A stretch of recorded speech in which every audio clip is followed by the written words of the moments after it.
오늘 하나님이 주시는 말씀 사도행전 27장 9절에서 26절까지 말씀입니다. 사도행전 27장 9절에서 26절입니다.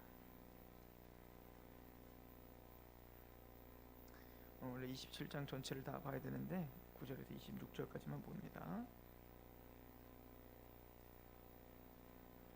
우리 함께 봉독할까요? 시작.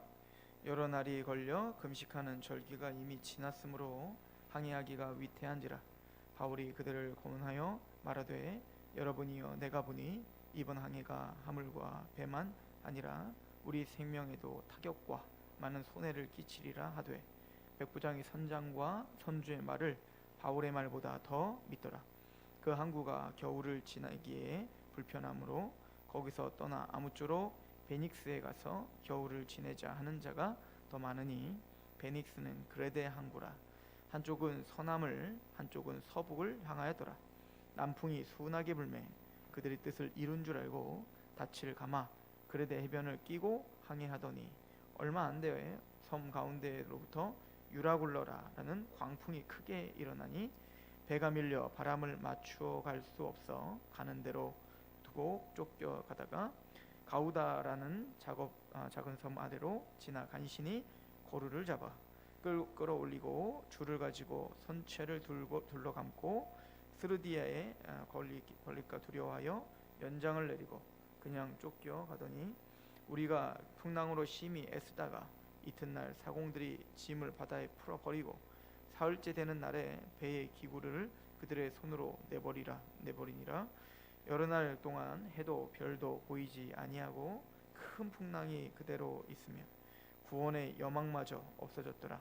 여러 사람이 오래 먹지 못하였음에 바울이 가운데 서서 말하되 여러분이요 내 말을 듣고 그레데에서 떠나지 아니하여 이 타격과 손상을 면하였더라면 좋을 뻔하였느니라. 내가 너희를 권하노니 이제는 안심하라. 너희 중 아무도 생명에는 아무런 손상이 없겠고 오직 배뿐이니라. 내가 속한 바 곧 내가 섬기는 하나님의 사자가 어젯밤에 내 곁에 서서 말하되 바울아 두려워하지 말라.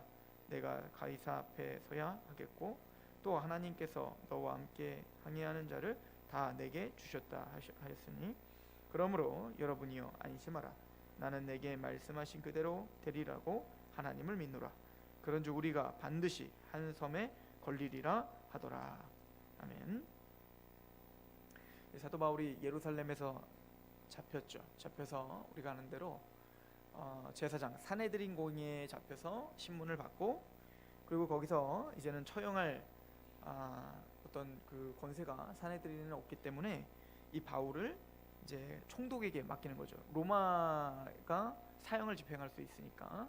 그래서 사실은 죽이길 원했던 겁니다. 사도 바울을 십자가에 달리기를 원했었는데 그래서 신문을 당하는 장면들이 이제 있었습니다. 그래서 벨릭스 총독, 그다음 베스도 총독, 그리고 베스도가 이제 아그리빠 왕, 헤롯 왕이죠. 헤롯 아그리빠 왕을 데려다가 이제 벨릭스에게 복음 전하고 베스도 그리고 아그리빠 왕에게까지 복음을 전하는 장면까지 있었습니다. 그래서 아그리빠 왕이 그 베스도에게 그렇게 이야기를 했죠. 이 사도 바울은 내가 보니까 미친 사람이다. 그러니까 베스도가 네가 그 많은 학문이 너를 미치게 했다. 그래서 하나님을 믿는 하나님의 백성들은 복음을 알고 있는 사람들은 세상이 볼 때에 미친 거죠. 그렇죠? 세상적인 가치관으로 판단할 수가 없는 그 뭔가에 미쳐서 뭔가에 끌려가는 사람인 것을 보는 거예요. 그런데 이 아그리빠 왕은 바울은 사실은 형법상은 잘못한 게 없다. 만약에 이 바울이 가이사에게 로마 황제에게 상소하지 않았다면 아마 풀려났을 것이다 라고 하는 말로 지난주에 말씀을 맺은 것입니다. 그래서 사실은 사도 바울이 투옥되고 고난당하고 고초당하는 게 사도 바울의 어떤 잘못이 아니라는 것을 누가는 기록하고 싶었던 거예요. 그러니까 사도 바울이 투옥을 당한 것은 지금 사실은 이 사도행전은 누구에게 쓰고 있는 거죠? 바로 데오빌로라고 하는 각하예요. 그러니까 그 데오빌로가 누군지는 정확하게 알 수가 없지만 로마의 어떤 그 높은 지위에 있는 어떤 관리인 것 같기는 합니다. 그러니까 이 데오빌로가 아마 예수님을 영접했거나 기독교인이거나 아니면 기독교에 아주 좋은 마음이 있었던 사람이었던 것 같아요. 누가는 이제 아마 그때는 사도 바울이 죽지 않았던 시기였던 것 같습니다. 이 사도행전을 썼을 당시에는. 왜 그러냐면 만약에 사도행전이 죽었다면 사도행전에 당연히 사도 바울의 죽음까지도 다 기록이 돼 있을 텐데, 사도 바울이 로마에 투옥돼 있는 중에 아마 사도 바울을 변호해주고 싶었었던 마음이 좀 있지 않을까 생각이 들어요. 누가는 사도 바울을 계속 따라다녔기 때문에 이 사도 바울은 로마법으로 사실은 아무 잘못이 없습니다. 이것은 벨릭스도 인정했고 베스도도 인정했고 그리고 아그리파 왕도 인정한 것입니다를 사실은 기록해서 사도 바울이 잡혔던 것 오직 복음 때문입니다. 그런데 그 복음은 사도 바울이 어떤 거짓말을 한 것이 아니라 이미 우리 주님께서 십자가에 죽으시고 부활하신 것, 이것은 누구나 다 알고 있는 얘기입니다. 그리고 그 내용, 그 십자가와 부활로 인해서 그 예수님이 정말 부활하신 예수님이 사도 바울에게 나타나서 그 사실을, 그 구원의 사실을, 영생을 위한 그 사실, 복음을 전하는 것이었지 사도 바울은 그런 잘못이 없습니다 라고 하는 것을 변호해주고, 또 복음과 또 교회 하나님의 나라가 어떻게 확장하고 있는지에 대한 그 증거들을 아마 이야기해주고 또 그 믿음을 곤고히 해주려고 했던 것 같아요. 사실은 그리고 오늘부터 이제 보는 장면은, 이제는 사도 바울이 예루살렘에서 이 가이사랴라는 곳에 한 2년 정도를 구금돼 있었던 것 같아요. 벨릭스부터 베스도 뭐 이럴 때까지 한 2년 정도의 시간이 벌써 흐른 겁니다. 이제 그 전장과 2년 정도 구금이 된 이후에 이제는 가이사랴에서 로마로 이제 압송을 가는데, 그 당시에는 이제 배로다가 그 죄수를 이제 압송하게 돼 있었습니다. 그래서 사도 바울도 그 죄수들과 함께 이제는 배를 타고 로마로 가게 되는 거죠.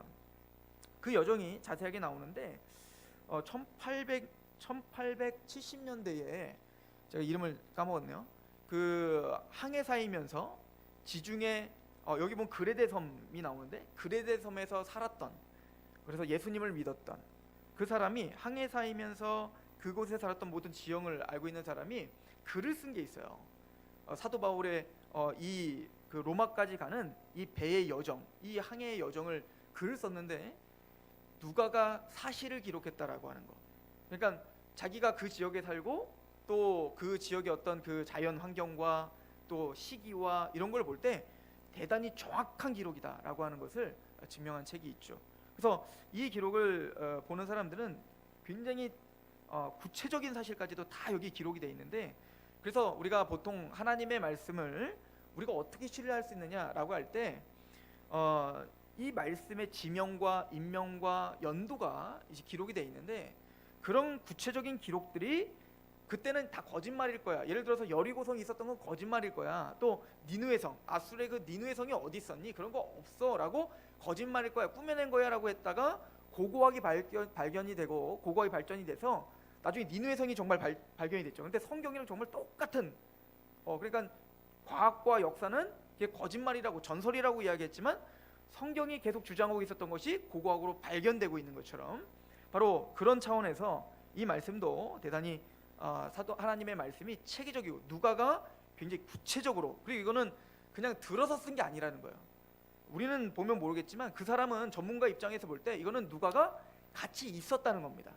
바울과 함께 있었기 때문에 이것을 생생하게 표현할 수 있었던 표현들이다라고 이야기를 하는 걸 볼 때, 우리 이 말씀을 통해 하나님이 그럼 우리에게 무엇을 말씀하시려고 하는지, 이 역사적 사실을 통해서 우리에게 무엇을 말씀하시려고 하는지를 오늘 좀 참고하려고 하는 거죠. 사도 바울은 오늘 말씀을 보는 것처럼 이제 가이사랴를 떠나서 이제는 배를 타고 이제 떠나는 거예요.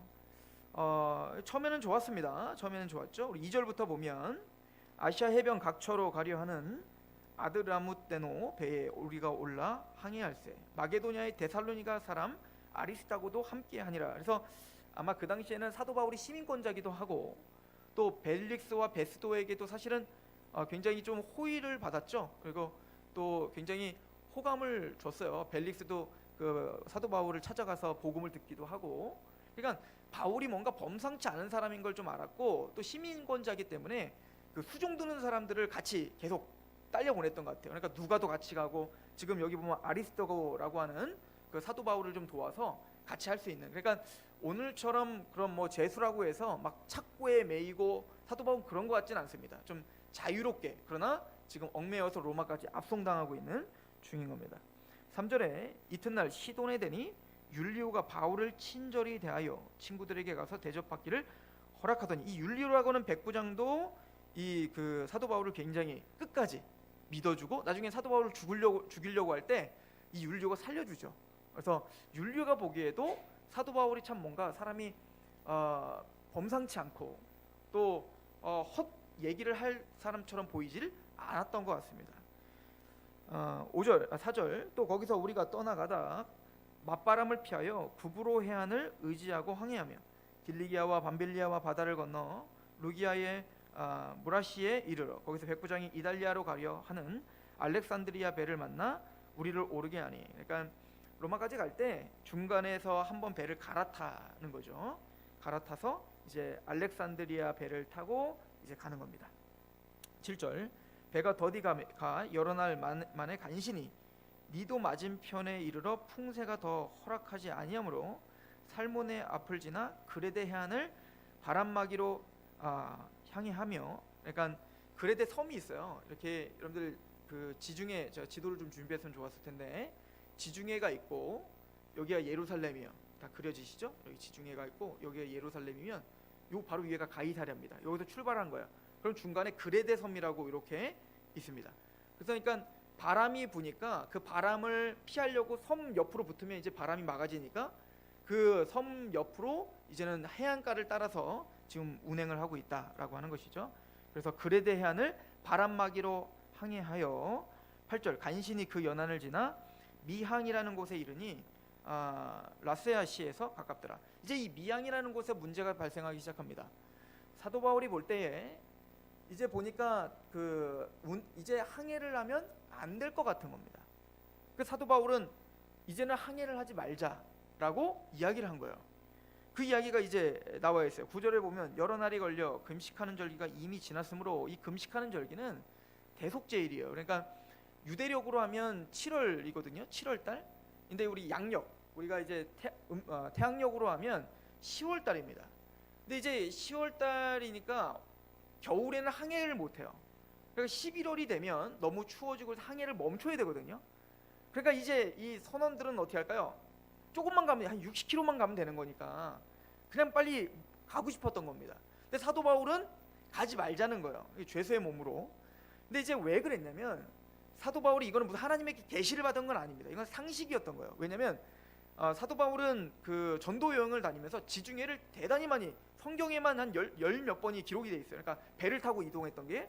그래서 사도 바울은 그렇게 그 사명을 띠고 복음을 전하러 가면서 지중해를 항해를 너무 많이 했었어요. 나중에 그 사도 바울이 자신의 고생한 이야기를 하면서 내가 3번 파선의 위험을 당하고 바다에서 며칠 동안 지냈으며, 그러니까 사도 바울은 그런 우여곡절을 산전수전 다 겪으면서 지금 지중해의 어떤 그 기후와 항해를 해야 되는지 말아야 되는지 그것들을 그냥 알았단 말입니다. 이건 그러니까 계시를 받은 게 아니에요. 그러니까 경험인 거예요. 사도 바울은 자신이 그 지형을 알고 또 많이 왔다 갔다 한 것을 통해서 이미 알고 있었어요. 어찌 보면 선원들보다도 더 잘 알고 있었던 겁니다. 왜냐하면 사도 바울은, 이 선원들은 그런 것들 피해서 갔겠지만 사도 바울은 파선까지 3번이나 당했으니까 얼마나 그게 그 느낌이 오잖아요. 딱 느낌이 이게 왠지 지금은 잠잠해 보이는 것 같지만 이렇게 출발해서 어떤 파선이 왔었지라고 하는 그 경험이 이렇게 이야기를 했던 겁니다. 자, 그랬는데 이 백부장이 누구 말을 더 들을까요? 많은 선원들과 그 베테랑 선장과 선원들이 아니다, 출발해야 된다. 근데 그 이유가 뭐냐면 실용주의예요. 실용주의. 이 미항이라는 곳이 겨울철을 지내게, 그러니까 여기서 지금 안 떠나면 미항이라는 곳에서 겨울을 지내고 봄에 떠나야 되는 거거든요. 그러니까 근데 그곳은 너무 작았던 것 같습니다. 화려하지도 않고 초라한 항이었던 것 같아요. 그러니까 이 사람들이 뭐라고 하냐면 이곳에는 겨울을 지낼 만한 항이 아니다. 그러니까 조금만 더 가면 더 좋은 항구가 있으니까 가자라고 했었던 겁니다. 사도 바울은 그것을 막았던 거죠. 자, 그런데 처음에는 잘 되는 것 같았어요. 12절에 보면 그 항구가 겨울을 지내기에는 불편하므로 거기서 떠나 아무쪼록 베닉스에 가서 겨울을 지내자 하는 자가 더 많으니 베닉스는 그레데 항구라 한쪽은 서남을 한쪽은 서북을 향하였더라. 남풍이 순하게 불매 그들이 뜻을 이룬 줄 알고 다치를 감아 그레데 해변을 끼고 항해하더니 얼마 안 돼요 섬 가운데 유라굴로라 하는 광풍이 크게 일어나더라. 이 유라굴로라고 하는 말은 유로스라고 하는 헬라어와 아크로빌로라고 하는 이 라틴어의 합성어예요. 그러니까 유로스는 동풍이라는 뜻이고요. 그리고 그 아크로빌로는 북풍이라는 뜻이에요. 그러니까 동북풍, 북동풍이 맞네요. 북동풍인 거죠. 근데 이 북동풍에 태풍이 부는 거예요. 그러니까 갑자기 생각지도 못한 태풍이 부니까 이제는 배가 파손될 지경이 오게 된 겁니다. 그러니까 사도 바울이 그렇게 말렸던 대로 했어야 되는데 이 사람들은 빨리 가서 더 좋은 항구에서 또 뭔가 더 쉬고 싶어서 그리고 또 11월 달까지 빨리 가면 되는데 그걸 넘기면 또 해를 넘기니까 그게 싫어서 이제는 좀 무조건 그렇게 갔던 것 같아요. 자, 사도 바울은 며칠 동안 아무 말도 하지 않습니다. 우리네 같으면 그랬겠죠. 바로 겁보라고 내 말 좀 들었으면 되지 않겠냐고 원망했을 텐데 사도 바울은 10여일을 침묵을 지킵니다. 그리고 나중에 12월 이후에 사도 바울은 입을 떼요. 근데 12월 침묵을 지키는 동안에 이 사람들이 밥도 못 먹고 밥을 못 먹었대요. 밥을 못 먹었던 이유는 뭐 여러 가지가 있겠죠. 폭풍이 계속 치니까 10며칠 동안 폭풍이 계속 친다고 생각해 보세요. 얼마나 그 멀미가 나겠습니까? 그러니까 아무것도 못 먹는 거죠. 먹지도 못하고 또 걱정이 돼서 아무것도 입에 들어가지 않았을 수도 있고요. 또 하나는 뭔가 하여튼 식량을 아끼려고 했던 것도 같고 뭐 식량이 뭐 물에 젖었을 수도 있고 여러 가지 이유가 있었겠지만 아무튼 10여일을 아무것도 먹지 못하고 그렇게 지금 고통 속에서 지내고 있었던 상황이었습니다. 자, 그때 이제 10여일이 지나고 사도 바울이 하나님께 계시를 받습니다. 하나님께 음성을 듣는단 말이에요. 그 음성이 바로 오늘 읽은 본문에 있는 겁니다. 우리 같이 한번 볼까요? 우리 18절부터 보시면요. 우리가 풍랑으로 심히 애쓰다가 이튿날 사공들이 짐을 바다에 풀어버리고 이 사흘째 되는 날에 배의 기구를 그들의 손으로 내버리니라. 여러 날 동안 해도 별도 보이지 아니하고 큰 풍랑이 그대로 있음에 구원의 여망마저 없어졌더라. 사도 바울은 지금까지 침묵을 지키고 있었습니다. 근데 이 구절이 끝난 다음에 이제 입을 열기 시작하는데요. 여기 보면 해도 별도 보이지 않고, 그러니까 좀 게을지 않았는데 이게 밤이고 낮이고 계속 구름이 껴있다 보니까 해와 달이나 이런 게 아무것도 보이지 않는 거예요. 그 당시에는 이제 나치판이 없었잖아요. 남치판이. 그러니까 해와 달을 보면서 항해를 해야 되는데 어디로 가야 될지도 모를 만큼 깜깜해진 거죠. 게다가 그러니까 이제 구원의 여망마저 없어진 거예요. 이제 완전히 죽었구나. 이제 죽음의 공포가 사로잡은 그때 하나님은 사도 바울의 입술을 열게 하신 겁니다.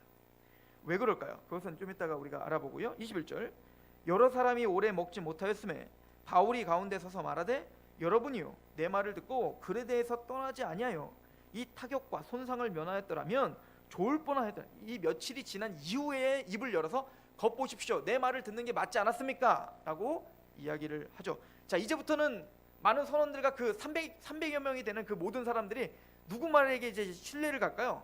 사도 바울의 말에 이제는 목숨을 걸 수밖에 없는 거예요. 사도 바울이 뭔가 아는구나. 이 사람, 그러니까 사도 바울에게 이건 무슨 영적인 권위는 아니에요. 인간적인 신뢰가 생기기 시작한 겁니다. 그죠? 그리고는 22절에 보면 23절에 내가 속한 바 곧 내가 섬기는 하나님의 사자가 어젯밤에 내 곁에 서서 말하되, 그러니까 12일 동안 침묵을 지키고 이제 사도 바울도 아무 말도 안 하고 가만히 있었는데 하나님의 계시가 있고 하나님의 말씀이 있어 드디어 입을 열기 시작했다라고 이야기를 하죠. 24절 바울아 두려워하지 말라. 내가 가이사 앞에 서야 하겠고 또 하나님께서 너와 함께 항해하는 자를 다 내게 주셨다 하였으니 그러므로 여러분이요 안심하라. 나는 내게 말씀하신 그대로 되리라고 하나님을 믿노라. 그런즉 우리가 반드시 한 섬에 걸리리라 하더라 하는 거예요. 여러분들이요 내가 믿는 하나님이 계시는데 사실은 그것 때문에 여기 잡혀서 왔거든요. 지금 내가 믿고 있는 하나님을 제대로 믿으려고 하다가 지금 죄수가 돼서 왔다고요. 사실은 그 사람들 그거 알까요 모를까요? 안단 말입니다. 사도 바울이 왜 지금 잡혀서 로마로 압송되는지 거기 있는 사람들 다 알고 있단 말이에요. 율리오도 너무 잘 알고 있었단 말입니다. 그런데 사도 바울을 무시했죠. 사도 바울을 무시했고 사도 바울의 말을 그 상식적인 이야기조차도 무시했던 사람들이었단 말입니다. 그런데 자신들이 죽음 앞에 서니까 죽음 앞에 서니 누구밖에 이제는 누구에게 의지할 수밖에 없게 되십니까? 바로 사도 바울에게 의지할 수밖에 없게 된 거예요. 그리고 죽음 앞에 섰을 때 모든 소망이 끊어지고 모든 여망이 다 끊어졌을 때야 사도 바울의 입술을 쳐다봤는데, 그때 사도 바울의 입술에서 터져나온 게 뭐냐면 내가 믿는 하나님이라고 이야기를 하고 있는 겁니다. 즉 내가 믿는 하나님이 당신들을 다 내 손에 붙여줬다라고 말했습니다. 즉 그러니까 또 여러분들은 살 것입니다. 왜 살 거냐면 여러분들이 잘나서가 아니라 하나님이 여러분들의 긍휼을 베풀 이유가 전혀 없는데, 하나님은 하나님의 일을 하셔야 됩니다. 하나님의 나라를 위해서 나에게 주신 사명이 있습니다. 하나님 나에게 주신 사명은 하나님의 나라를 위해서 이방인의 사도로 세워서 땅 끝까지 복음을 전해야 되는데, 나에게 주신 사명은 로마에 가서 가이사 앞에서 복음을 전하라요. 가이사에까지 가는 것, 이것이 하나님 나에게 주신 사명입니다. 그래서 하나님은 나를 이곳에 여러분들 죄수의 몸으로 여러분들에게 오게 한 것이고, 지금 하나님은 그 일을 이루기 위해서 지금 항해하고 있는 중에 지금 배가 깨어질 듯한데, 하나님은 하나님을 위해서, 하나님의 그 사역과 하나님의 나라를 위해서 우리를 살려줄 수밖에 없습니다. 왜냐하면 내가 살아야 되기 때문에. 왜? 내가 살아서 하나님의 뜻대로 내가 가이사랴에 가야 되기 때문에 여러분들도 이 배에만 있다면 여러분들도 살 것입니다. 안심하십시오 라고 이야기를 한 겁니다. 그리고는 두 번째 한 게 뭐냐면 이제 밥을 드세요, 이거요. 여러분들 밥 드세요. 배고프잖아요. 밥 먹으세요 라고 사도 바울이 두 번째 권면을 합니다. 이 장면이 이제 32절에 나오죠. 이에 군인들이 가로줄을 끊어 떼어 버리니라. 날이 새어 가매 바울이 여러 사람들에게 음식 먹기를 권하여 이르되 너희가 기다리며 먹지 못하고 줄인 지가 오늘까지 열나흘, 그러니까 열 며칠을 지금 굶고 지금까지 사도 바울은 침묵하고 있었던 것입니다. 그러니까 열나흘 동안 침묵하고 이제는 열나흘이 지난 이후에 하나님이 사도 바울에게 움직여라, 말하라 라고 이야기를 하신 거죠. 34절 음식 먹기를 권하노니 이것이 너희의 구원을 위하는 것이요 너희 중 머리카락 하나도 잃을 자가 없으리라 하고 라고 합니다. 하나님은 당신들의 머리카락 하나 손상되지 않게 하실 겁니다. 드십시오 라고 하는, 힘을 내십시오. 빨리 먹고 그리고 나머지 음식들은 다 버리십시오 라고 하는 거예요. 그러니까 하나님을 의지하는 마음으로 빨리 음식을, 지금 배를 빨리 채우고 그리고 모든 음식들을 어떻게 하라? 버려라 하는 거예요. 배를 가볍게 하라는 얘기죠. 즉 무슨 얘기입니까? 속히 하나님이 구원해 줄 거예요. 그러니까 이거 버려버리면 우리가 어떻게 삽니까? 라고 하는 것, 그거 믿지 말라는 겁니다. 하나님을 믿고, 내가 믿는 하나님을 믿고 그 양식들 그냥 다 빨리 버리세요. 버리시고 오늘 먹을 것만 빨리 먹고 기다리고, 이스라엘 백성들 광야에서 하루치 만나만 떨어졌던 것처럼 그렇게 하나님은 그들에게 이제는 믿음을 요구하고 계시는 겁니다. 근데 이제는 그 사람은 죽음 앞에 섰기 때문에 누구밖에 신뢰할 수밖에 없어요? 사도 바울과 그가 믿고 있는 하나님을 신뢰할 수밖에 없는 심령이 가난한 마음으로 하나님이 만들어주신 겁니다. 그리고 정말 사도 바울의 말대로 따르게 되죠. 그랬더니 어떤 사람은 말합니다. 내가 그냥 빨리 떠나가야겠다, 그냥 배에서만 뛰어내리고 그래야겠다. 그랬더니 사도 바울이 말합니다. 이 배에서 떠나면 죽습니다. 하나님이 나에게 계시를 줬을 때 나와 함께 타고 있는 이 배에 속한 자들만 구원받는다고 했습니다 라고 이제 계시를 들었다고 사도 바울이 이야기하고 있는 거예요. 그리고 이제 35절에 떡을 가져다가 모든 사람 앞에서 하나님께 축사하고 떼어 먹기를 시작하며 그들도 다 안심하고 받아 먹으니 배에 있는 우리의 수는 전부 276명이었더라. 그러니까 우리라고 하는 건 누가도 여기 타고 있었던 거죠. 사도 바울은 음식을 나눠줄 때 사도 바울이 기도를 합니다. 하나님께 감사의 기도를 하고, 또 이거는 지금 성만찬하는 건 아닙니다. 그 하나님의 은혜와 하나님의 섭리와 하나님의 영광을 다시 드러내는 기도를 하고 떡을 먹게 하고 있죠. 이런 과정들을 통해서 우리는 좀 볼 것이 있는데요. 하나님이 사도 바울을 어떻게 쓰고 계시는지를 좀 봤으면 좋겠고, 또 세상 사람들이 하나님에 대한 그 태도, 사도 바울에 대한 태도, 그러나 그들이 어느 때에 심령이 가난하여 사도 바울의 말을 듣고 또 어느 때에 하나님 앞에 두복할 수밖에 없는지에 대한 그런 이야기들을 우리는 좀 볼 필요가 있습니다. 우리가 김영희 목사님 말씀 사경회를 은혜 가운데 마쳤는데, 저는 사실은 3일 동안 그 말씀 사경회를 하는 동안 은혜를 많이 받았지만 그 이유가 뭐냐면 김영인 목사님의 삶을 알았기 때문에 그렇습니다.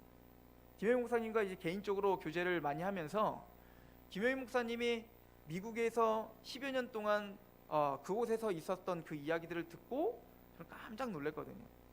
전혀 거기 그 얼굴 표정이나 어떤 그 말투나 이야기 속에서는 김영인 목사님이 무슨 막 상처가 깊은 사람이거나 그리고 무슨 막 큰 풍랑을 만나거나 이런 사람으로 보이진 않잖아요. 항상 뭔가 이렇게 편안해 보이시고, 그래서 저도 그냥 편안하게 그냥 목회 또 유명하시니까 뭔가 편안하신 줄 알았는데 정말 16년 동안 미국에 있으시면서 배신도 많이 당하시고 본인이 그래요. 오늘도 이제 교제를 하고 가셨는데 본인이 그러세요. 만약에 내가 10년만 젊게 미국에서 목회했으면 자기는 아마 법원에 섰지 않았을까. 그 정도로 그러니까 사람을 정말 그 혈기가 나올 수밖에 없는 상황들. 하여튼 그런 여러 가지 우여곡절을 있음에도 불구하고 그런 고난과 고통 속에서 그렇게 버티신 거죠.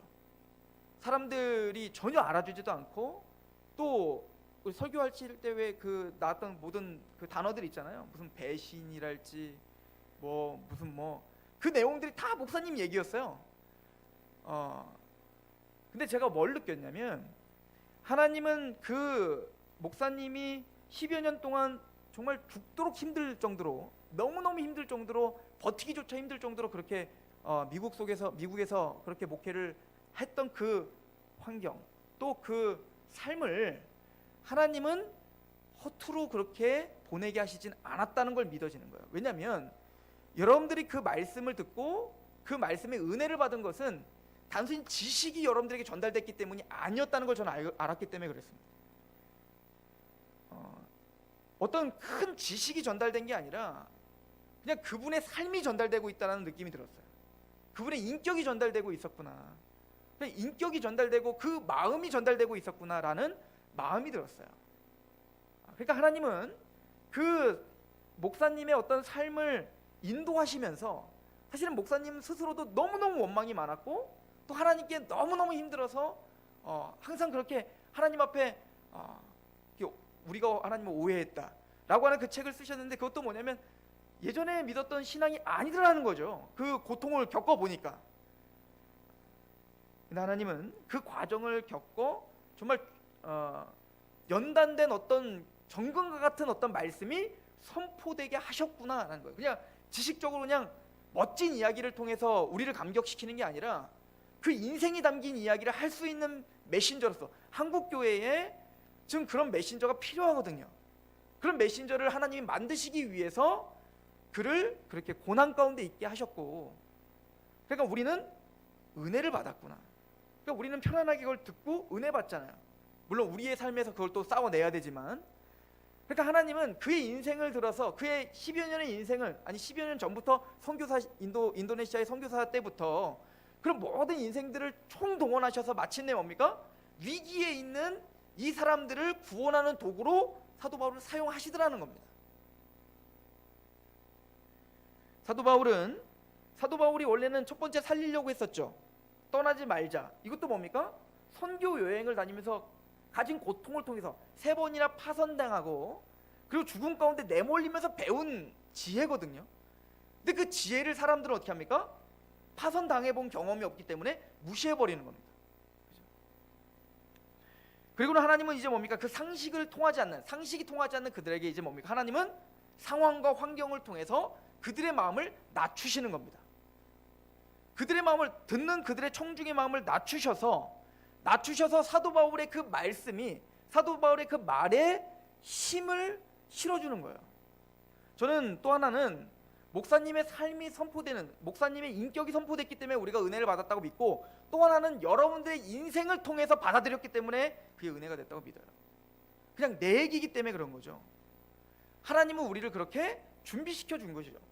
그러니까 어제 하나만 보더라도, 그러니까 각자 저는 알잖아요. 우리 성도님들이 얼마나 힘들고 고통스럽게 그러나 얼마나 하나님만 의지하며 버티고 살았는지를 너무너무 잘 알잖아요.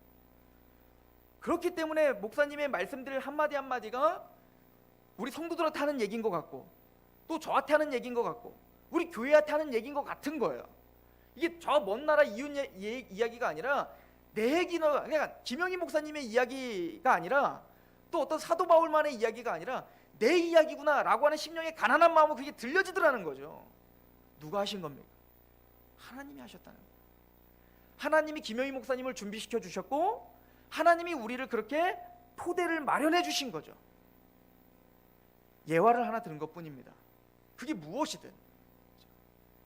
즉 사도 바울에게 지금 사도 바울의 인생 속에서 지금 그것을 보여주고 있는 겁니다. 그 사람들은 사도 바울을 오늘 한 번 만났어요. 지금 인생 속에서 사는 사도 바울을 한 번 만났지만 일생일 때 가장 중요한 하나님을 만나는 계기가 마련된 겁니다. 이 사람들은 몰랐지만 하나님은 이 사람들을 만나 풍랑이 치고 그 한 배에 타서 그 배에서 같이 살아나는 그 우여곡절, 때로는 그 사도 바울을 배격했지만 그 사도 바울의 말씀에 다시 귀 기울일 수밖에 없는 그 심령, 알고 봤더니 뒤에 봤더니 하나님이 모든 상황과 역사를 주장하셔서 만나게 하셨다는 거죠. 나중에 그 선원들 300명 어떻게 됐는지 몰라요. 그런데 사도 바울에게 분명히 하나님이 뭐라고 했죠? 이 사람들 다 네 손에 주셨다, 붙였다. 분명히 하나님은 사도 바울을 통해서 그들을 뭔가 만지고 계셨던 게 분명한 겁니다. 그러니까 우리는 여기서를 통해서 뭐 몇 가지를 배울 수 있겠지만 사도 바울의 담대함을 배울 수 있겠죠. 사도 바울은 위기의 순간에 담대할 수 있었다는 거예요. 믿음으로. 그죠? 근데 이것도 한순간 생긴 건 아니죠. 사도 바울이 한순간 그냥 갑자기 믿음이 있으니까 그냥 막 이겨낸 게 아니라 사도 바울은 이미 마지막으로 달려가고 있는 순간이에요. 수많은 산전수전 겪으면서 그 고난 속에서 하나님이 어떠한 분이신 줄 배웠다고요. 우리가 아브라함 이야기도 많이 했잖아요. 아브라함이 처음에 갈대아 우르에 있다가 부름을 받아 지금 약속의 땅 가나안에 왔어요. 믿음으로 왔지만 흉년이 들자마자 어떻게 했죠? 하나님의 약속을 버리고 애굽으로 도망가더라는 거 아니에요. 그런 아브라함을 다시 잡아 끌어 다시 가나안 땅으로 오게 하시는 분이 누구냔 말입니다. 그렇게 오게 하셨더니 또 애굽으로 도망간 그를 보호해 주시다고 했더니 그 애굽 왕에게, 그 바로에게 자기 아내, 약속의 통로인 사라를 팔아먹고, 그런데도 하나님은 참고 그를 인도해 주셨는데 나중에 봤더니 아비멜렉이라는 왕에게 어떻게 하죠? 다시 또 사라를 팔아먹고, 또 하나님이 이삭 주신다고 했는데 아브라함 어떻게 합니까? 이스마엘로 합시다, 또 엘리에셀로 합시다. 끊임없이 불신한단 말입니다. 아니 이삭을 주시는 그 전해 1년 전까지만 해도 뭐요? 비웃었다고요. 하나님이 내년에 이맘때에 내가 사라를 통해서 아들 이삭을 줄 거야, 아들을 줄 거야. 비웃었죠. 사라도 비웃고 아브라함도 비웃죠. 그런데 하나님은 어떻게 했어요? 그 아브라함을 아브라함답게 하셨다는 거예요. 그래서 나중에 보면 이삭을 정말 주실 때 사라가 이삭이라는 이름을 짓죠. 웃음, 기쁨이 웃음이요. 나는 하나님을 비웃었는데, 나는 하나님 말씀하신 그 말씀이 현실성이 없어서 그걸 비웃었는데 그 하나님은 나의 비웃음을 기쁨의 웃음으로 바꿔 주시더라는 거 아니에요? 그래서 마침내 하나님은 그 아브라함은 이삭을 바치는 자리까지 가더라는 겁니다. 왜죠? 히브리서 11장에 봤더니 뭐라고 합니까? 이삭을 바쳤던 건 뭐냐면 하나님이 약속을 주셨는데 그 약속은 뭐죠? 이삭을 통해서 모든 민족이 복을 얻겠다는 거예요. 그 이삭은 죽으면 안 돼. 근데 하나님이 뭐라고 하면 이삭을 지금 나에게 바치라는 겁니다. 근데 아브라함이 믿었던 건 뭐냐면 현실적으로 이삭을 죽이면 슬퍼요. 그런데 이삭이 다시 살아날 거라고 믿은 겁니다. 왜? 하나님의 약속은 신실하니까. 나는 하나님의 약속을 믿지 않아서 가나안 땅에 흉년이 들었을 때 애굽으로 도망갔는데, 나는 하나님을 배신했는데 하나님은 나를 배신하지 않고 어떻게 했다는 거예요? 아브라함을 다시 건져주시는 그 은혜를 그의 삶 전체 속에서 배운 거 아니에요? 그러면 마침내 하나님의 약속을 믿는 그 자리까지 서게 된 거예요. 사도 바울도 좀 마찬가지라고 생각합니다. 사도 바울도 다메섹 도상에서 부름을 받고, 그리고 그의 모든 삶의 여정을 하나님 그렇게 인도해주고 계셨던 거죠. 그게 은혜인 거예요. 하나님은 그렇게 사도 바울을 준비시켰고, 사실은 이렇게 사도 바울을 준비시킨 것은 바로 여기에 있는 선원들을 위한 거예요. 이 선원들이 고통과 고난 속에서 죽음 앞에 섰었지만 그것 때문에 마음이 가난해졌고 하나님의 존재를 경외감으로 받아들일 수 있게 됐다는 거죠. 우리는 사실은 이런 역사 속에서 살아요. 창세기 45장 5절부터 8절에 보면 요셉이 형들에게 버림받았죠.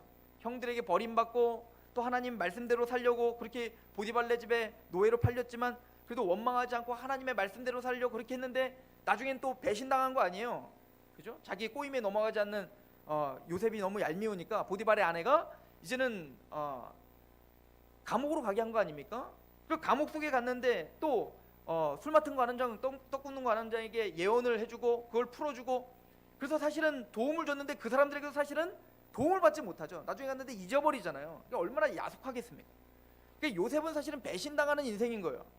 그런데 그런 요셉이 나중에 애굽의 총리가 되어서 그 형들에게 한 이야기가 뭐죠? 이게 45장 5절부터 나오는데, 당신들이 나를 이곳에 팔았다고 해서 근심하지 마소서, 한탄하지 마소서. 하나님이 생명을 구원하시려고 나를 당신들보다 먼저 보내셨나이다. 하나님이 큰 구원으로 당신들의 생명을 보존하고 당신들의 후손을 세상에서 두시려고 나를 당신들보다 먼저 보내셨나니, 그런즉 나를 이리 보낸 이는 당신들이 아니오 하나님이십니다. 그러니까 이 하나님의 언약이, 그러니까 우리는 요셉이 꿈을 보며 살았다는 걸 믿잖아요. 근데 이 꿈을 보고 살았다는 거는 내가 이루고 싶은 어떤 꿈을 보고 그거를 간절히 바라면 그게 이루어진다는 얘기가 아니잖아요. 그 꿈이란 거 뭐냐? 하나님의 말씀을 말하는 겁니다. 요셉은 그 꿈이 뭔지 몰랐어요. 그 꿈의 내용이 형들이 자기에게 절한다는 꿈이잖아요. 11별이 자기에게 절하는 거 아닙니까? 또 형들의 볕 집단이 자기에게 절하는 꿈 아닙니까? 도대체 이 꿈이 어떻게 이루어지는 거지? 내가 높은 자리에 가는 건가? 요셉은 그렇게 착각했을 수도 있겠죠. 근데 그의 인생을 살면서 그 꿈이 아니라는 걸 깨닫게 된 겁니다. 왜 자꾸 어떻게 해요? 자기의 꿈과는 반대로 가고 있단 말이에요. 그래서 나중에 그러면 그렇게 고난 가운데 있다가 나중에는 하나님이 합력하여 선을 이루어서 애굽 총리가 되게 하는, 그 나중에는 다 무릎 꿇게 됐잖아. 이 꿈일까요? 아니에요. 이 요셉은 자기가 총리가 돼서 모든 형들이 자기에게 무릎 꿇고 있는 그 상황 속에서도 내가 높은 자리에 온 게 그 꿈의 성취구나 라고 말하지 않는다고요. 그 꿈의 성취는 뭐냐면, 맞아요, 높은 자리에 섰어요.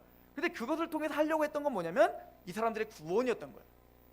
즉 요셉아, 너를 통해서 내가 택한 백성들이 구원받을 거란다. 그 꿈의 내용이 뭐냐면 형들이 너에게 절한다는 거예요.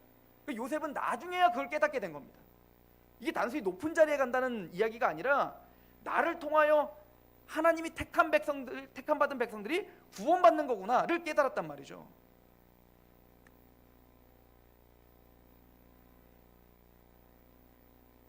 사도 바울도 꿈을 바라보며 살았던 사람입니다.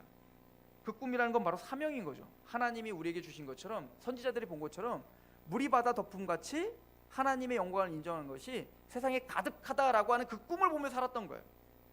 우리가 어디에 있든, 가정에 있든, 직장에 있든, 무엇에 있든 하나님 우리의 인생을 아브라함처럼, 이삭처럼, 요셉처럼 인도하시는데, 그 인도하실 때 우리를 인도하시는 그 능력이 어디 있냐면 사명인 거죠. 사도 바울도 지금 뭐요? 두려워하지 않는 이유가 사명을 바라보고 간 거예요. 근데 그 사명은 뭐 거대한 게 아니라 나를 통하여 이 사람들이 구원받을 거라는 거예요. 그거예요. 우리가 같이 배를 타고 있는 사람이 누굽니까?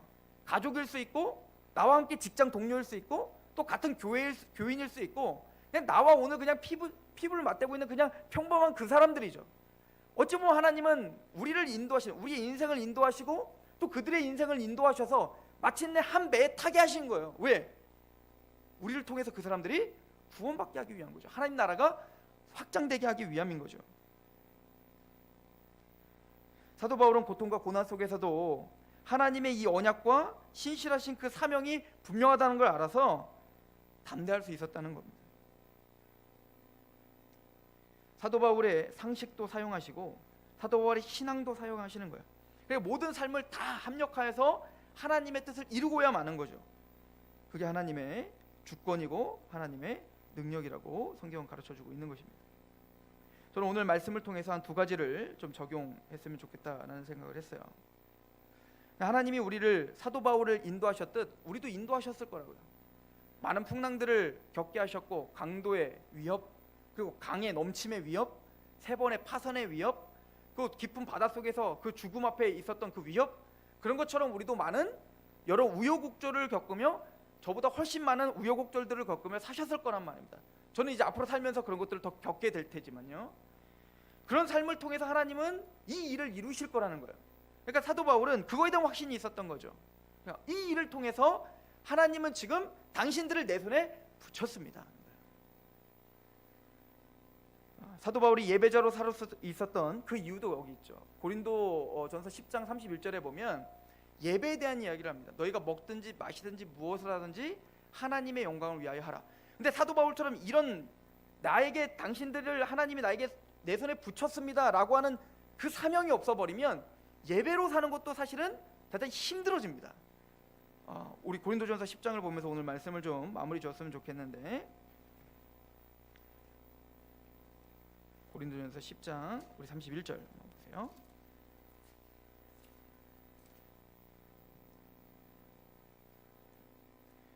그런즉 너희가 먹든지 마시든지 무엇을 하든지 다 하나님의 영광을 위하여 하라. 예, 우리는 먹든지 마시든지 무엇을 하든지 하나님의 영광을 위하여 합니다. 우리 모든 삶을 하나님께 드리는 삶을 살아라는 거예요. 사도 바울이 나중에 죽기 전에 디모데에게 말할 때 나는 나의 모든 삶을 나를 전제로 하나님께 쏟아 부었다는 거 아닙니까? 그럼 우리가 어떻게 예배자로 살 수 있을까?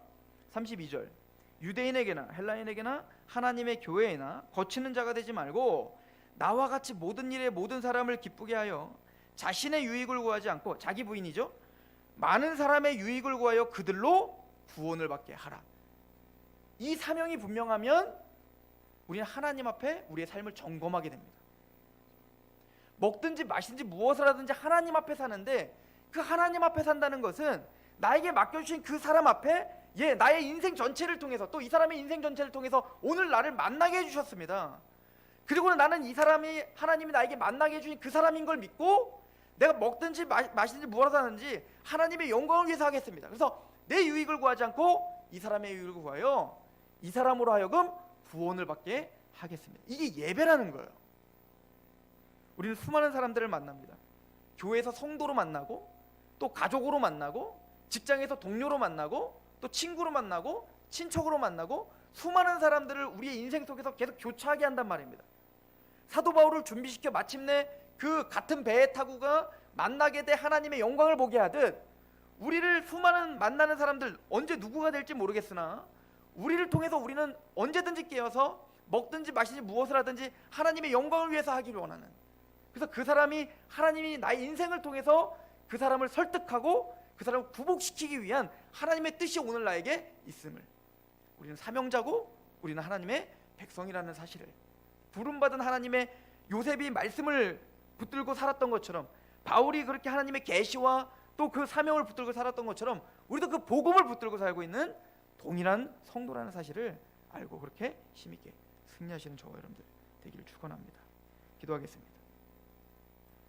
하나님 아버지, 너무나 감사합니다. 신앙은 위기 속에서 그 능력이 드러난다고 하는데, 하나님, 우리의 모든 삶, 또 우리의 모든 인생을 통해 한마디 한마디가 무게감 있게 하시옵시고, 또 설득력 있는 말로가 아닌 우리가 만난 십자가가 우리의 눈빛과 우리의 삶의 태도와 우리의 마음가짐을 통해서 전달되고 또 구복하게 되는 그런 놀라운 일들이 우리 인생 속에 나타나게 하여 주시옵소서. 사도 바울처럼 한 배에 타고 있던 그들이 나를 통하여 구원받을 거라는 확신을 갖고 그렇게 힘있게 하나님을 드러내듯, 우리가 그렇게 우리의 삶의 터전에서 하나님을 드러내는 그런 인생이요, 그런 하나님의 백성들이 되게 하옵소서. 그렇게 우리를 붙잡아 주시고 또 우리를 인도하시는 그 은혜를 갈망하며 예수 그리스도의 이름으로 감사하며 기도합니다.